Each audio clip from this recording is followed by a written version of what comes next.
I think that you've mastered the process of internal dialogue. But when I say dialogue, I think most people think, oh, the inner voice, the chatter. But that's just one half of a dialogue. A dialogue is a two-way street. So I completely agree, because I know from experience that when we go inward, oftentimes we hear things, if we're really honest with ourselves, it's like, oh, I don't want to think about that or that, no. And then we start looking outward, or we start trying to shift our attention and distract.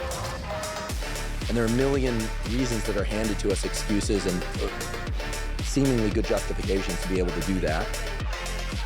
But dialogue is a two-way street. And it hit me while you were just saying what you were saying. I was paying very close attention, and I realized David Goggins is talking about the voice that comes up, including the terrible stuff that no one wants to hear about themselves, from themselves.